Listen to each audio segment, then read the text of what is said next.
What's up, guys? My name is Gabe. Welcome back to the Trojan Blade. Welcome back to a brand new video. This is what we learned from USC 21, Nebraska 17. Man, this one was a very weird game to do a rewatch of, but able to take a lot away from it. So, of course, if you guys are enjoying the videos, please do leave a like and subscribe to the channel if you haven't already.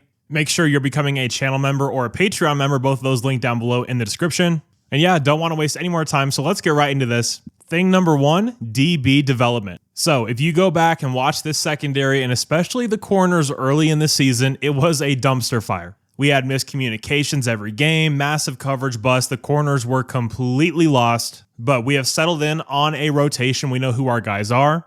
Earlier in the season, you were seeing a lot of guys like Braylon Conley, and we haven't really seen much of anybody outside of DeCarlos Nicholson and Marcellus Williams at those corner spots. And man, Marcellus just had his best game as a USC Trojan. Plain and simple, he is being developed, he is being coached up there in the secondary. Whereas I think that the development has certainly been lacking in the front seven. That includes the defensive line and the linebackers, obviously. But I think the secondary has really shown how well they've come together this season. Because when you talk about development, obviously you have developing the young guys, teaching them how to play the game at this level, all that stuff. But you're also developing chemistry and cohesion with your unit. And Doug Belk and Trevon Reed have done exactly that. And they definitely don't get enough credit for what Belk does on the recruiting trail alone. But what they're doing with this unit, it's evident. Again, look at the defensive line. Look at the linebackers. Are we seeing that same sort of development? Are they playing more gap sound? Are they being consistent? Not really. But Coach Belk, Coach Reed, they both done a fantastic job with this USC secondary. And yeah, I can't say enough about Marcellus Williams. That kid was tough as nails in this game. DeCarlos Nicholson as well. I know he gave up the touchdown. I don't blame him for that at all. That was fantastic coverage. Sometimes the other guys get paid too. And as you guys know, a perfect throw and perfect catch is always going to beat perfect coverage every single time. Now, thing number two is the Hansen effect. I cannot say enough about this offensive line. Now, when Elijah Page didn't play, there was some wild stuff being thrown around by the USC fan base, saying that we don't need him and the offensive line is better off without him. That having a left tackle, left guard pairing of Raymond and Banuelos is better than Page at left tackle and Raymond at left guard, which is just insanity, obviously. But the big story coming out of this game was Kalen Miller. Guys, I think we got a player here. I really do. When you're talking about athleticism at the guard position, particularly in this Lincoln Riley GT counter scheme, it is so important. And this guard pairing of Raymond and Miller, oh my goodness, were they getting out on the move, blowing people up downfield, creating really big holes, doing a fantastic job in the seal game. And while Micah Banuelos was playing at left guard the last few weeks, he did a really good job. But when you have Page and Raymond on that left side, it is a different level. You would be hard-pressed to find a better left side duo in the country than Elijah and Tobias. The size, speed, athleticism, strength combo, it's elite. The way they play off each other, elite. The communication's there. They know what each other are going to do. Very comfortable with each other by their side. And man, you feel for Alani Noah. Hope he comes back fully healthy. But with the way Kalen Miller played, I'm more than curious to see what he can bring to the table, give him some more reps, because the upside there with that athleticism, man. And again, Coach Hansen, man, I cannot say enough. I mean, he's just done such a fantastic job. Makes you wonder what the line would have looked like if we didn't waste away with Henson for the last 3 years. But hey, we're here and now in the moment, and what we have is an absolutely elite offensive line coach. The weak link on the line right now is definitely at the center spot. So if we can get Killian O'Connor back, we are going to be cooking with some serious gas on this O-line. And we're going to need it when we play Iowa and when we go up to Eugene. Those defensive fronts can get after you. But yeah, I was thrilled with the offensive line in this one. Thing number three, passing struggles. So the last few weeks, we're slowly starting to see a regression in the throw game. And it's not just a Jaden Maiava thing. It's not just a wide receiver thing. It's not just a Lincoln Riley thing. I think everything is playing into it here. Now, we haven't ever seen it this bad with Jaden Maiava, 9 of 23 for 135 and a pick. And while in terms of being a thrower, Jaden was just terrible in this game, I'll just come out and say it. He was really, really bad. The wide receivers on this team, and that's including Jacoby Lane in his current form, it's not good enough. Because Mekhi Levin's been taken out of 2 straight games. He has been a non-factor against Notre Dame and now Nebraska. Teams are committing a ton of energy and personnel to stopping him, so someone else is going to have to step up. Who's it going to be? Is it going to be Jaden Richardson? I don't think so. He's just a blocking receiver primarily. Tanuk Hines is slowly starting to come along, but I don't think he's ready for that kind of jump yet. Jacoby Lane in the middle part of this stretch, has been very disappointing. He's not playing at all up to the level he can play at. Very high standard there, obviously, given how talented he is.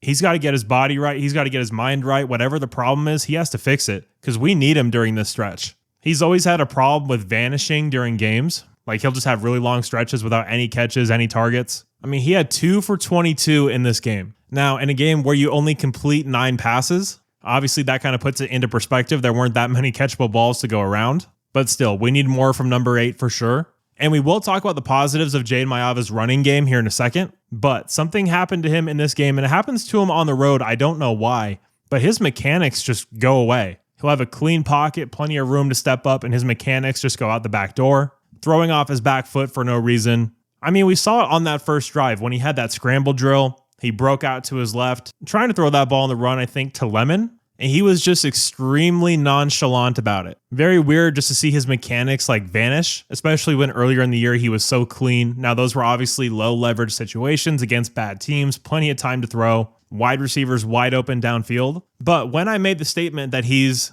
a point guard, he's an operator of this system, and so many people got mad at me and told me he's a Heisman quarterback. And guys, he's not that. That's what I said at the time, and it was correct. Being a point guard is not an insult. I don't know why people take it as one. Playing within the confines of the offense, distributing the ball all over the field to a bunch of different guys, accurate, on time. But what he's not going to do, he's not going to be like Caleb Williams that elevates a guy like Taj Washington into turning what he turned into, or a guy like Brendan Rice who suddenly became a double-digit touchdown guy in 2023. I think he was anyway. But Jayden isn't going to do that. So when Jayden's off and not having his best day, you're going to see this happen with the wide receiver room. They're all going to play to that same level, and we're going to dip in production massively. So if we're going to go on any sort of run here, we need number 14 to be playing like he was earlier in the season. We need that elite playback.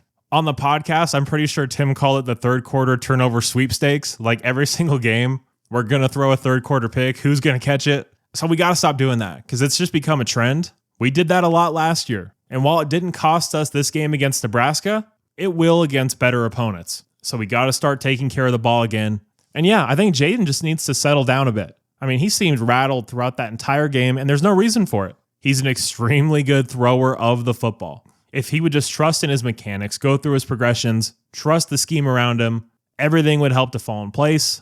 But yeah, we're for sure going to need better from the passing game going forward. Thing number 4, King is very good. Man, after that Notre Dame game when he was being contacted at or behind the line of scrimmage, a lot of people were writing King off. I don't know why. This guy is extremely good. When we get Wayman back, that's going to be a dynamic duo of King Miller and Wayman Jordan. And guys, this could be our duo for a few more years. These guys have a ton of eligibility, King obviously being a true freshman. But the decisiveness, the explosiveness, he's just a perfect fit for this scheme. His patience to follow the blockers on all these pulls, but then the sudden explosion to put his foot in the ground and get upfield. Love to see it. King's a stud. Put him and his brother on scholarship right now. And thing number 5, QB run game. Where has this been the majority of the season? Man, we could have used this in South Bend. The QB run game opens up everything for this offense. Or at the bare minimum, if nothing else is working with the quarterback and we can run it like that. Now, Jayden's not Hassan Longstreet. He's not Johnny Manziel. He's not going to run for a bunch of yards on the football field. But the timely scrambles to pick up a first down to score a touchdown down in the red zone, it's such a huge advantage. I mean, that was one of the biggest perks from going away from Miller to Jayden Maiava. You thought you were going to get more of the QB run game, and we just haven't seen it. So why did it take this long for us to finally unveil it? I have no idea, but it saved the game for us. We do not beat Nebraska if we do not utilize the QB run game in that second half. And he could have ran the ball more. That's a really funny thing. He had a few first downs, and he tried to force a ball downfield, and it didn't work out. Where had he just run, it would have been an easy picked up first down. So need to see more of that. Love that we saw it in this game. And yeah, guys, that is what we learned from USC 21, Nebraska 17. This is obviously a shortened week with the Friday game. So you're going to get viewer comments out tomorrow, and you're going to get the game preview on Wednesday. And if there's any news on that following Thursday or in the morning on Friday, I will have a video out for you on that. And of course, if you guys did happen to enjoy this video, please do leave a like and subscribe to the channel if you haven't already. Really appreciate you guys being here. You're all awesome. And as always, take care and fight on.